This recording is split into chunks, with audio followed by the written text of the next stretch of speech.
everyone. Thank you for tuning in to Callie's in the Kitchen. So she was lollygagging, or whatever the word is, and my resin, which is Let's Resin, got to 35 degrees. Oh my goodness. Okay, so I have mixed up 200 grams of Let's Resin. It's a 1-to-1. And I'm using this mold that I got from Etsy. It's a scalloped edge mold. And I first saw it on Art by Nyanika. And I hunted and hunted to see if we could get it in the US, and I was so happy I found it. So, yep, you can imagine it's a gray, rainy day in Seattle, Washington. Yep, we get a lot of rain. So as a consequence, we have a coffee shop every corner. All right, so I've put in my resin. Let me see. I think I can put in a little bit more. I am not going to, need that much for my white. So I'm going to put aside, just to be safe, 25 grams. I just feel better with that. I know I don't need 30.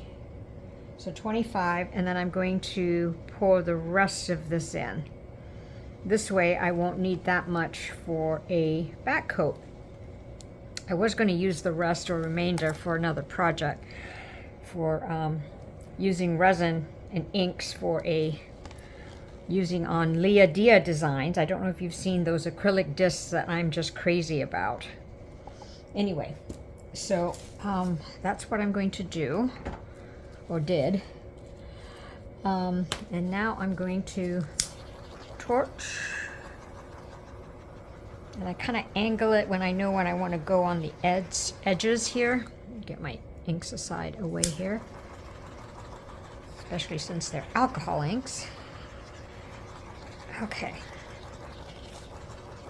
I always find something lurking, you know, if it's dust or whatever, and I try not to, you know, wash my molds with water or any. I just use baby wipes or alcohol, isopropyl alcohol. All right, so let me just do that again. I'm gonna make it a little lower, so I'm gonna be a little bit more careful. See another one here. All right, so what I'm going to try to do is a layer of inks. And I'm using Octopus resin inks, and I'm using the alcohol inks this time. Usually I use just the resin ink, but today I'm using the alcohol ink. And my first color is going to be plum, pretty plum. And I'll tell you more about this when I start piping.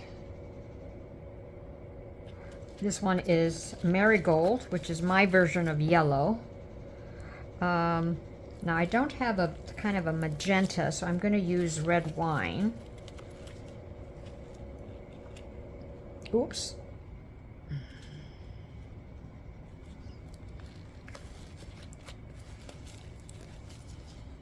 And then I'm going to use Bloody Mary.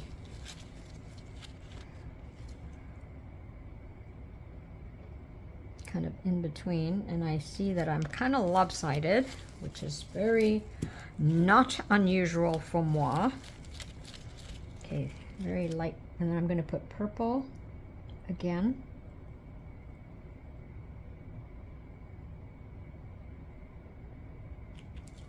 Yep, see, it's going boom down that way. Oh, sugar, sugar, sugar. Then I'm just going to put some more yellow. Just to, you know, because it is going to come in. Then I'm going to do the red wine just inside the yellow pieces, yellow portions. Okay, so now I'm going to leave that alone, let it sit, and then I'm going to mix up my Castincraft into this 25 grams. I'm shaking my bottle. 1, 2, and I'm actually going to use my stick here. Just do a little bit, just maybe that much. Okay, I've got my piping bag ready. So while I stir, this is inspired by, first of all, Zarin Resin Art. I misspoke and said somebody else on the, I call it Crazy Eights because it reminds me of a card game. So the 8 for a bloom. And then my friend Dagmar did one with circles and the 8. And I did try one, and I've showed it before. I might see if I can link it below again. It turned out prettily, but not anything near what Daggy had. So I'm going to try something a little different for me on this one this time. Ooh, those colors are so pretty. Okay. So let me mix this up really, really well.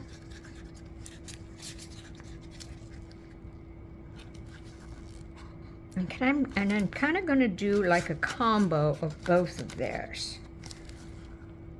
We shall see. And I chose Let's Resin because I'm wondering if I needed like a thicker resin. So let's see.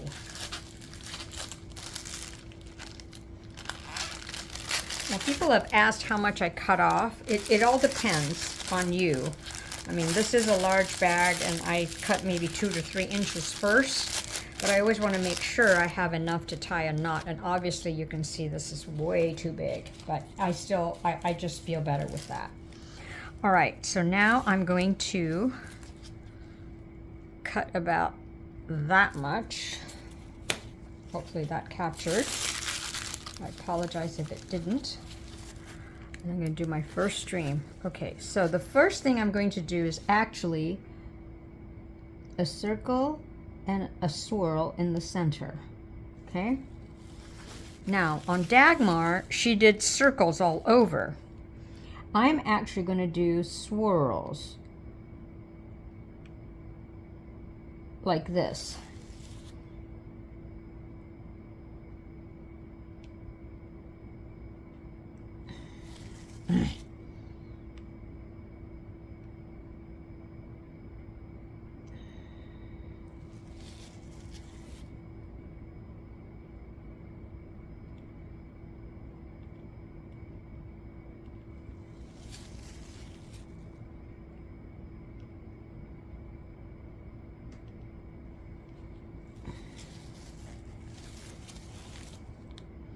This probably could have been thicker, but oh well.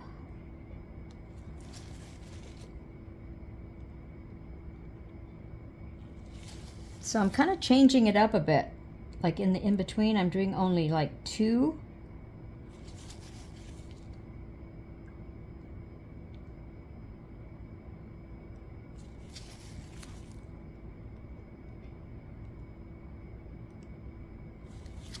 Okay, now I'm just going to go continue on, and let's just see what I do. Probably just 2. Oh, they're so skinny. I don't think they're going to spread is my only trouble. So let me go back in.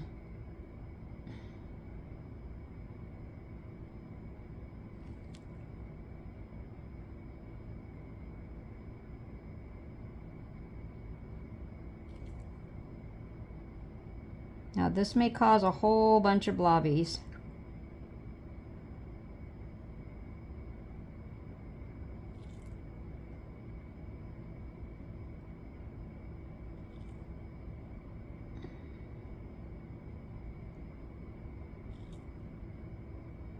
Man, this one was so skinny.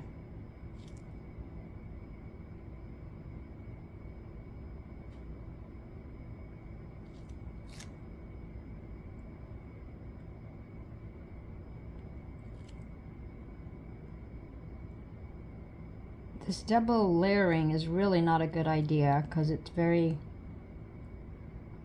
likely that I'll get blobbies, but I really was very unhappy with how thin my streams were. So let me do a better job here.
Okay, it's that time to put the back coat.